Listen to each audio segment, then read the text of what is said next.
The main villain of KOF XIV, Verse, was a strange creature that seemingly came out of nowhere. And in a sense, it did. We later learned in 15 that this monster has the task of collecting souls of many KOF figures in order to acquire enough energy that will allow its master, Raga, to traverse to our dimension. The destruction of Verse at the climax of KOF XIV caused the release of the said souls, and many dead characters were resurrected. A lot of them even joined the roster of the following game. But we know for a fact that there was other souls imprisoned by Verse that have yet to announce their return, and we know that thanks to Verse's win quotes against specific fighters. In this video, we will go through every special win quote of Verse in KOF XIV and how the series dealt with the character in question, and how all that turned out in 15. Starting with everyone's favorite, Iori. Verse's win quote against him shows that Ash Crimson was among the souls trapped within the creature, and you can almost tell that he still has the same punchable face as before, even though we can't see him. Not until the ending of Team Official anyway. In the second half of that ending, we get to see a more serious side of Kukri, where he managed to find the recently resurrected Ash. We also learned that he was working with Elizabeth, and he was the one who told her about Ash's location. I'm not sure if they were working together during the tournament as well. My guess is that Kukri was trying to find Dolores, which was his main motivation behind his participation in KOF XIV, but instead he ended up finding Ash. So he thought that he might as well contact Elizabeth and tell her. This way, the two would owe him a favor and help him with his own quest in the next tournament, which is exactly what ended up happening.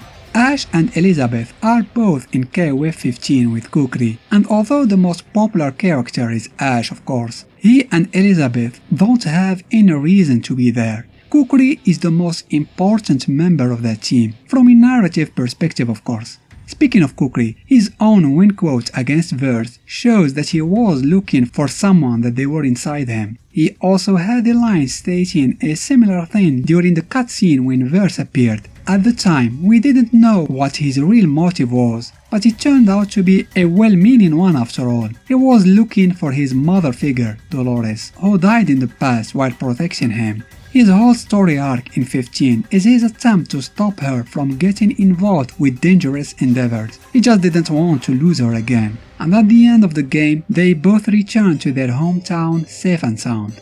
The next Verse win quote worthy of mentioning is the one against Kyo. It has a surprising implication. We learn that Orochi too is trapped within Verse, which can be interpreted as Verse is stronger than Orochi. It is not a verified fact of course, so make whatever you want of this realization. Regardless, at the end of the game, Orochi is resurrected again. Thankfully, Shizuru was quick to notice it and informed her two allies, Kyo and Iori, who joined her to finish the mythical bean while it was still in a weakened state. The three stayed regrouped for the following game, when the Orochi team was resurrected, and they joined the tournament to stop whatever Orochi followers were trying to accomplish. They wanted to bring Orochi back again. What else would they try?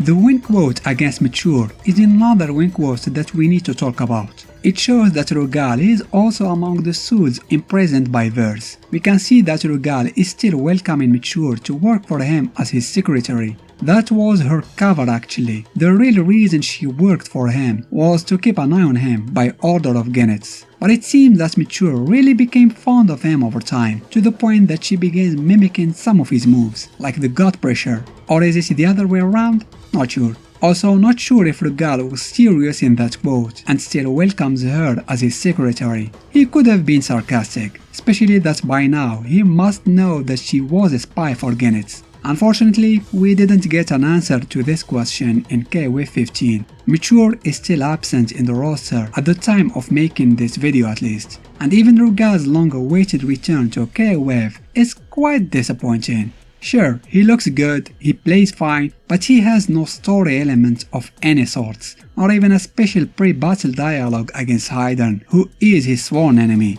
I'm very disappointed by Regal in KOF 15 to be honest. I know he was free, but I personally would prefer if they made us pay full price for him as long as they give him the treatment he deserves instead of the one he has. And while we're talking about Hydern, Verse doesn't have a special win quote against him, but it's actually Hydern that piqued my curiosity. His encounter with Verse made his inexistent right eye throb for some reason. I'm not sure if that's supposed to hint that Regal, who is behind Hydern's missing eye, was among Verse's trapped souls, or if it means something completely different. It almost alludes to some mysterious power Hydern has that we don't know about. Imagine he takes off his eye patch someday and begins using his secret Sharingan-like abilities. Next is Nakururu, the Samurai Showdown character that joined the main KOF series in KOF XIV. Verse's win quote against her is actually an insult from Mizuki Rashojin, the infamous final boss of Samurai Showdown 2. We never got her as a playable character in 15, for now, but she does make a comeback in Team Samurai's ending, in a quite surprising and unexpected way, I might add. Nakururu, Haomaru and Darlie find Mizuki in the present, but instead of finishing her off, they invite her to hang out with them. What is more surprising is the fact that Mizuki accepts their offer, and the epilogue shows her having no problem doing some shopping with Nakururu. Like, what the heck? Since when Mizuki is interested in anything but reviving Ambrosia? I genuinely don't know how to feel about this ending. On one hand, Mizuki looks pretty cute and endearing, and it's refreshing to see her under a new light. But on the other hand, this ending greatly diminishes the cruel and threatening side of her character, which was what made her memorable and charismatic in the first place. But the whole thing could be non-canon either, so let's just leave it at that. I still do want to see her in the boss challenge mode though. She'd make one heck of a challenge. Verse has another special win quote, and this time against Leona. Unsurprisingly, it involved her real father, Gaidel, the only Hakishu member that we have yet to see, and always makes me struggle to find something to show whenever I have to talk about him. Anyway, Gaidel seems to watch over Leona, even as a trapped spirit, and when Verse was destroyed, there was initially no info confirming his resurrection, until the end of KOF 15, where the Ikari warriors received intel about an individual with a description that matches that of Gaidel's. Leona, Ralph and Clark were dispatched to confirm whether it was indeed the mysterious Hakishu or not, and the game ends with this cliffhanger. It's a good and needed development for Leona's story that I hope will culminate in the long-awaited introduction of Gaidel to KOF.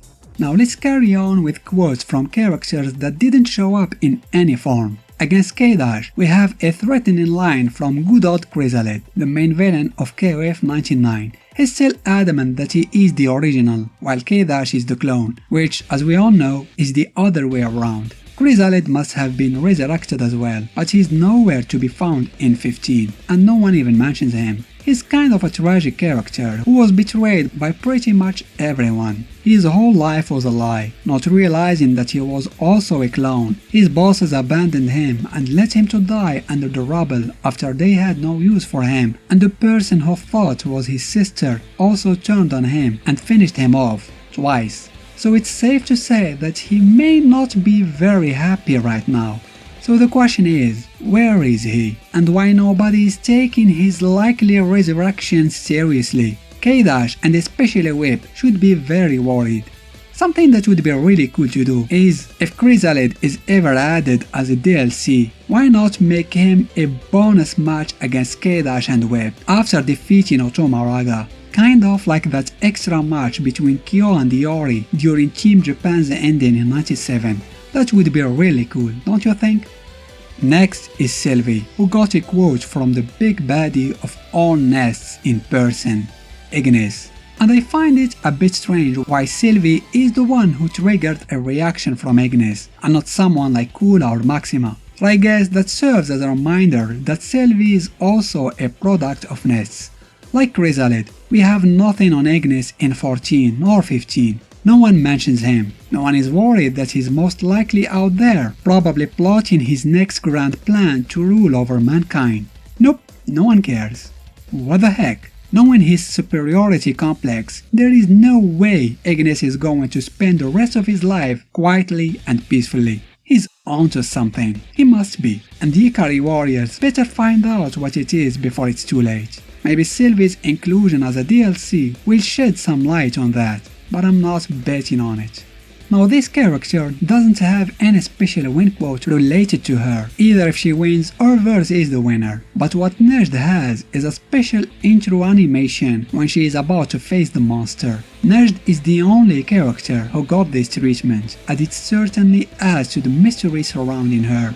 Who is she exactly? What is her past? Does she have a history between her and Verse or Otomaraga? No one can answer these questions for the time being, since she was added as a single entry DLC and didn't have a story or ending.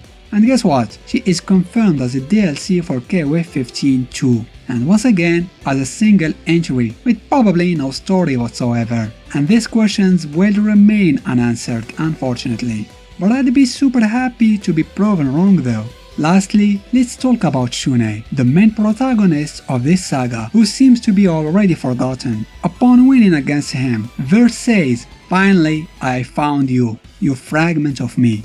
I assume those are Verse's own words this time. The problem is, what the heck does Verse mean? As you know, KOF 15 is the last game of this saga, but there are still many questions that remain unanswered, like how Shun'ei and Isla got their powers, how are they related to Verse or Otomaraga, why Shun'ei's phantom hands look the way they do, if the fiery hand is somehow related to Verse, then what the blue one is related to, and why aren't they like Isla's, and so many other questions. It saddens me to see this chapter ends on such a low note. I'm not a huge fan of Shun'ei, true, but even I think that he deserves a better conclusion to his saga. If KOF 16 is the start of a new chapter, or maybe a dream match entry, then let's hope that at least we get a story expansion for KOF 15. That's the only thing that may still save this strange chapter and give it a proper conclusion.